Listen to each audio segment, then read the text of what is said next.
Hi, this is The Greatest Story Ever Played. I'm Dan, and today I'm going to be talking about Game Dev Story. So, the description for this game is, manage your own game company and try to create a million-selling game in this unique simulation. Features the ability to develop your company's own game console, plus a system for changing your staff members' professions. Your staff members can have a variety of game-related professions from programmer to sound engineer, work hard, and you may even reach the top of the video game industry. So that's the description for the game. As it said at the top, this is a simulation-style game, so similar to The Sims or something of that nature, except instead you run a video game studio. And this is the first simulation type game that has been done on the podcast at all, and it's the second game I've done that I've played on my cell phone. This is available on cell phone, and I believe it recently went to the Nintendo Switch. So if you're interested, check it out in those spots. So to give, I guess, being a simulation game, there isn't as much of a recap that would be done, but more probably a description of the setup for the game, and then I'll talk some about my experience playing too. The game begins, and it's your first day.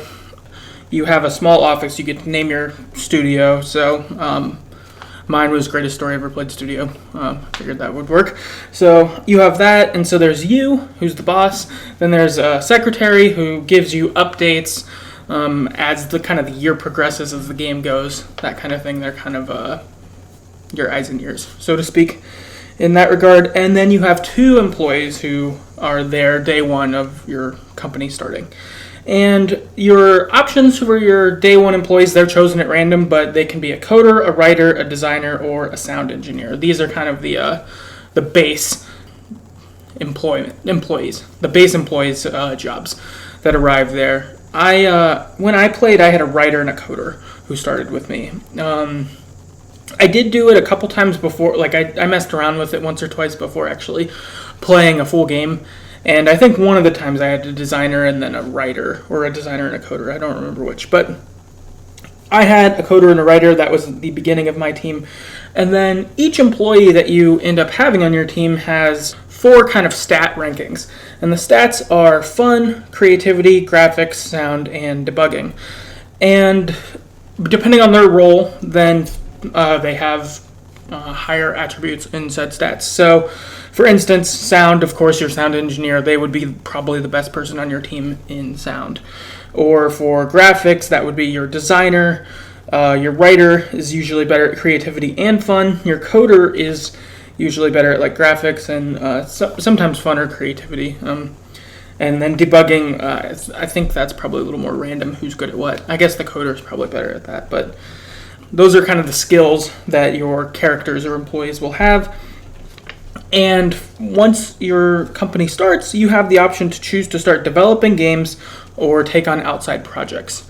So if you develop a game, you have essentially a 3-part combination, which is what platform is the game on, what genre is the game, and then what type of game it is.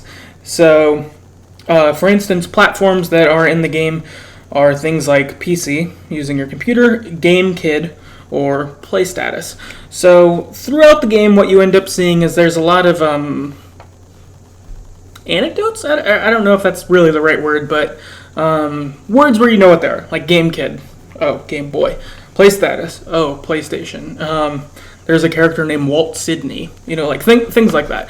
So they do a little bit of the playing with names kind of thing. So first you have your platform, next you have your genre. So this could be things like RPG, trivia, adventure, and then last is what type of game it is. So this would be like a historical game, a romance game, a fantasy game. And each genre and type has specific ones it matches up with best, and also each genre and type has different amounts of popularity. So for instance, RPG, I believe that was an A for popularity. So if you put out an RPG, people will like it. But then if you put out something like a adventure game, those were, I think, maybe like a C. So they're a little less in. People are a little less into them. But if you combine them potentially right, people could be really into that. like a fantasy RPG. I would suspect that that's probably AA, and it's a good match, and when you have really good matches, you get better at making that kind of game and your points go up. So that's kind of the game development side of how you'd kind of match games. Then on the other side, you have these outside projects. This is where you make money. So this would be doing projects for contractors who offer you jobs. So this could be something like completing special effects for a movie, or doing sound for a commercial, or creating a game engine for someone. So different things. Contracts are usually between 6 and I think like 13 weeks, and have a variety of how much money they can make for you. So what you end up having is your goal in this is you are kind of balancing on one hand making money, which is a lot of times through outside projects, because game development, while you're making a game, you can't do outside projects. So that's only where you're spending money / not making any, and then your game is out and it's for sale. But so yeah, essentially your goal is this balance of I need to have enough money to stay open as a company, but I also want to create games and become famous. And so there's a little bit of a juggle there, and with your employees and how good they are and that sort of thing. So that's sort of your general setup for what this game is like. Now, as you continue to make more money and make games and stuff, you begin, I guess, what I would call the company growth section. So as your company's growing, your employees, what they can do is they can level up and they can gain skills. So each character is rated 1 through 5 at their job. So you could have a writer that's a 1, and you could actually level them up to a level 5 writer, or anything like that. And when you do that, their skills get better. So for instance, if your writer's getting better, they're probably getting more creative, they're getting more fun. Their skills are leveling up there, which then of course their skills correspond to what gets put into the game. So if you have a lot of fun people on your team, the fun quotient in your game could be particularly high. That's kind of what you're working with there. So your employees can level up, and as your employees level up, this actually gives you access to new genres and types that become available. So at first your genres and types are fairly limited. Maybe there's like 5 and 5 or something like that. I know that like one of the first games I made, because the genres weren't very big, was a puzzle game plus robot, and I named it PuzzleBot. And so it was just like a little crappy game to put out as your first game while you were making money and getting your feet wet and making your company better. That was what I did. You do that, and then also you can spend money on advertising.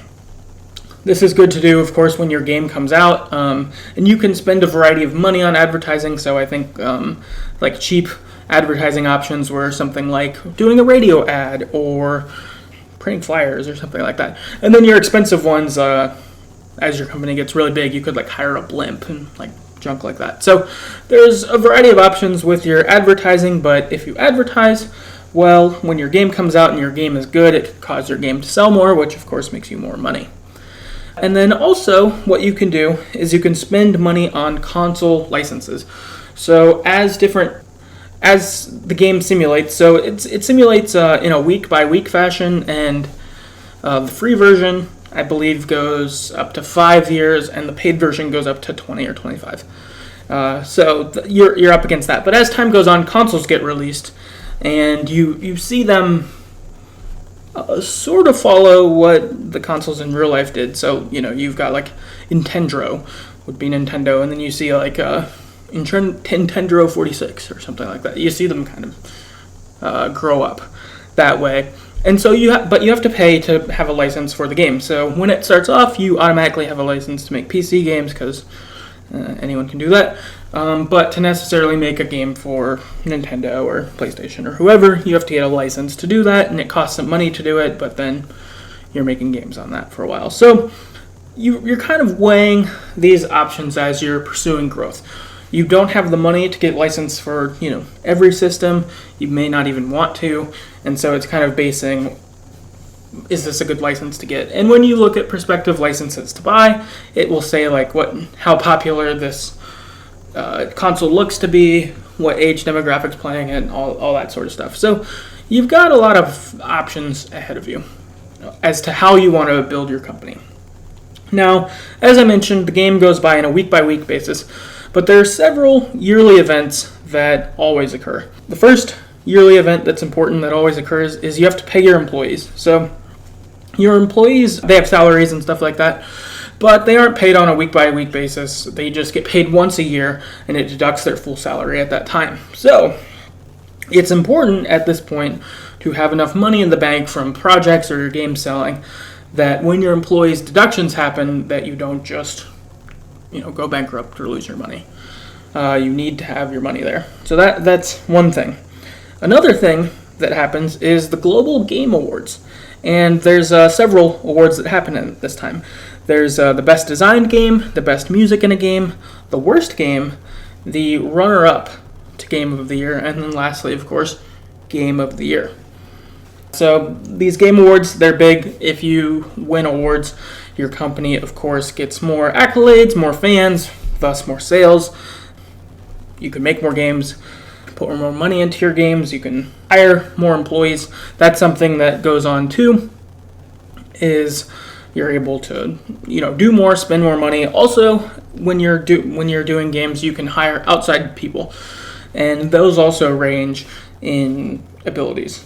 So like your lowest level, if you were doing like design, you could hire like comic book fan to do the graphics for your comics, and so he's super cheap and he's not that good, but he's not someone on your team, so you're getting outside help while still having all your people work hard, I guess.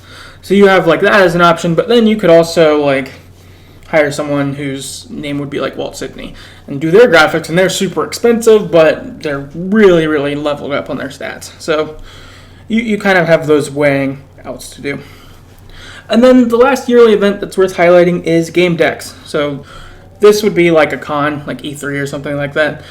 And this is a way to gain fans, and at this you can choose to advertise in a variety of ways. You can choose not to go if you wanted, or you can choose to just show up and set up your booth, or you can hire like a mascot or different things like that. And as you do, more people will walk by your booth and foreseeably impact the sales you have later. So those are kind of your yearly events. And so as the years go on, these things happen, you're weighing these things. Now, what I wanted to get to was kind of, I guess, the last section that the game goes through, which is your further company growth. So as your company gets larger, you move to bigger offices. First, your office is small. The max employees you can have at that office is 4 employees. And also throughout this, you can hire people and you can fire people too. But you can hire them and you can spend varying amounts of money too on your hiring process. So you could do something like word of mouth that's like $10K, but then you could do like Hollywood open house for like $500K or something like that. And based on what you do, it brings in different tiers, different skills of employees and how much they cost and stuff like that. So your first studio, though, only 4 people can work there. When you upgrade to kind of the medium studio, you can have 6 employees there. And then the final studio, the really good one, you can actually have 8 employees there. And so with 8 employees, your games can get done pretty fast, especially if they're very good. You get that further growth, and then also, as time goes on, more careers become available because you have more money. The new careers that come available are director, producer, hardware engineer, and hacker. And the director is, I believe, a combo of a coder and a writer. The producer is a designer and a writer, I think, and then the hardware engineer is kind of the designer / sound engineer, and then the hacker is your jack of all trades. And the hacker is super leveled up. Like the hacker probably has the best skills out of anyone you can hire, and if you get a chance to hire one, you should, because they're really good at what they do. And so those are kind of your careers that become available. Also, if you actually level up your original writer or coder or whatever like that, they could actually become a director or a producer or hardware engineer. To do that, they have to become like level 5 at all the roles that would be needed to do that. So I actually never got any of my people leveled up that high. It was hard to get them that leveled, and it was easier just to hire people from outside. So what I ended up doing, so that's kind of the trajectory the game goes. As you go from a small company, you get bigger and bigger, You hopefully gain more accolades, you get better employees, you put out better games, and all of that. So that's the game as it looks. So my experience on it, a couple things. So my studio ended up getting pretty decent as it went on. I ended up winning the Best Design award 12 times. I ended up getting Best Music 8 times, and I got runner-up to Game of the Year 6 times. Sadly, though, I never got Game of the Year, which I was pretty disappointed by. I thought I would get it, especially as time went on. I had some pretty good games, I felt like, and they just didn't cut it. There was always one game that was a little better, or mine wasn't quite good enough. So that was a little frustrating to not get the game, but I did like that I got good games that way. And what I did some of the times to get games like that won like Best Design or Best Music is some games I would really design or pour my money into something like that. So, for my music, one of those music ones, I might have hired like Mozart or whatever, whoever like the top music guy was. It's like, okay, I'm going to hire this person. I'm also going to spend extra points to try to have a really good music score, and then, maybe I'll have a chance of getting an award. Or design, same thing. So I did do some of those where I would really aggressively try to be like, okay, this part of the game will be very good, and go after that. And that was probably what helped win some of those awards. And as time went, my team got pretty good at doing some of those aspects. So yeah, that's how my company fared. Each game that you have, you can give names to, which is fun. As I mentioned, my first game was a robot puzzle game, so I just called it PuzzleBot. Made it something lame like that, but I took a lot of my game names from movies. So I did a lot of karate games, so I called them Karate Kid. I did a lot of an RPG-style post-apocalyptic thing, so I called those Mad Max. And those were fun because I just made silly names. Like the one I had on Game Boy, I called Little Mad Max, or the sequel to Mad Max I called Madder Max, once I made it through Fury Road, Beyond Thunderdome, and all that. So it was fun to play around with that. I had one I called Abraham Lincoln Vampire Hunter, so that was a vampire game. So I just made up sort of silly games like that for it. Other games, I just kind of had dumb names that fit for it. So like PuzzleBot, it was just the genre plus the type. Or I had one or two that I called third party, where I didn't have anyone run lead on like music or writing or anything like that. I just hired the cheapest third party person for all of them. Or I had another game that I just turned all the innovation up on the game, and I just called it Innovate, in hopes that maybe these ones could win awards or would maybe be good ways to make money without putting a lot into them. So those I did ones like that. My favorite kind of original name, so to speak, for a game I did was I had a romance simulation game that I called Victoria's Chase. So for the Life is Strange fans, if you wish you had a romance simulator with Victoria, well, that was that game inside my game, I guess. It existed. I thought that was fun. So I guess that's a little bit of my experience, what playing the game actually ended up looking like.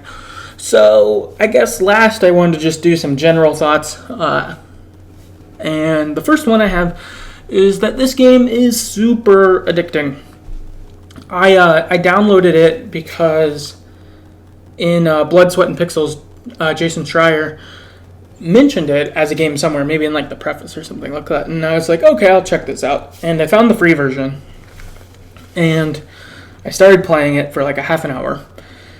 And I was like, all right, I gotta buy this game. And the game, I think, costs like $3 on Android. I don't know if that's what it is on Switch or on iPhone or whatever, but I think it was like $3. And I ended up playing for like 4 hours straight after I first downloaded it. I was just like totally sucked in. I kept wanting to be like, I'll stop in a second, but I just kept playing and playing and playing. I think that this game would be perfect for someone who's traveling, like if you're at an airport or if you are in a car for a long time or something like that. I think it is ideal for that because it's just pretty repetitive simulation style, and you just want to see your studio grow. I really wanted Game of the Year, so I was kind of pissed at year 20 or whatever, when it ended, it was like, okay, you're done. And I was like, fuck, I didn't win Game of the Year. But it was pretty fun, super addicting. The following day after the 4-hour binge, I would go on all my lunch breaks at work and I was playing it, and then I'm thinking about it while I'm at work, and I'm like, man, and then I'd get home and I'd just jump on the couch and keep playing. There was probably a week where this just dominated my life, where I was just game dev story. That was what I was thinking about. So it's fun. Warning, it's addicting, but it's definitely fun. I think something like travel would be ideal, or if you want to get into a routine of after work or something like that, playing it would be fun. It's mindless. It's not frustrating particularly. I felt like I was able to understand how the sim worked fairly easily, so I like that. I guess ultimately too, if you like simulator games, you would probably like this. My experience with simulator games is from a long time ago. I think I played Sims Tower on fucking Windows 98 or something stupid like that. Something a long time ago. And, maybe OG Sims, way back when. But since then, I haven't really played any other simulation games, I don't think. Not off the top of my head, at least. But this brought me back in that same way, where I was like, okay, I like this. I'm interested. And, yeah. So, I liked it. And it was kind of fun just being someone who's a video game enthusiast, obviously. It was fun to be able to kind of see, what's a little bit of what a studio could be like. And you see the chaos in it, too. If your employees are, overworked, they catch on fire and, go home. And, things like that. It's kind of crazy. But it's fun. I enjoyed those. Something also, I guess I should have mentioned this on my personal experience part, but something that I found that was really hard is I didn't want to fire my, 2 OG employees, because they'd been with me for so long, so as I got more money, I hired, I might have even hired 2 hackers, got a director, got a producer, so, they're all, leveled up and killing it, and my first 2 people, I was like, I don't want to fire you guys, you're my people, and so I think that I might have replaced person 3 or 4 in there somewhere, but I just couldn't replace the original 1 and 2. I was like, nah, you're my people. Even though, you guys are the worst end of the team, I couldn't. Even though I leveled them all the way up, too, they were still the worst. And there were probably people who would have been better, but they were my people. I was like, nah, I can't fire you guys. You've been here the whole time. I thought this was a fun game, though, all in all. If you want to kill some time going on a trip, you got $3, I would say go for it, for sure. I certainly had fun with it, and it was definitely worth the money I spent. Last, I got one piece of listener feedback from Sweet Tea on Twitter. He said, man, I love this game. It's dumb and way easy, but I really enjoyed it as a time killer. And yeah, I'm with you. I agree. It's kind of dumb, but it's fun. It's fun. It was enjoyable. I know, obviously, just based on all the other episodes that we do, we tend to do fairly serious games, and so this was nice as something just to mess around with and enjoy and that sort of thing. So I thought it was cool.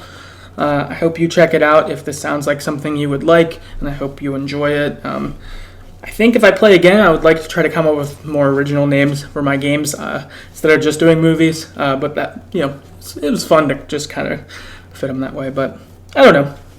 So, I guess that's Game Dev Story. Also, this is, I guess, pertinent in that happened pretty recently, but our friends, Good Game, Great Game, had our other friends, Games and Groceries, Adam, on to talk about a game recently, so definitely go check that out. I thought that was super cool.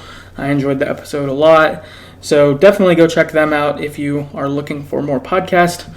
Otherwise, you can get in contact with us at TheGreatestStoryEverPlayed at gmail.com or on Twitter at StoryEverPod. If you could rate and review us on iTunes or Stitcher or wherever you get your podcast, it would really help us out a lot, just increasing visibility for the podcast and hopefully creating a bigger community of people who love these story games like you and I. And yeah, we will see you next time.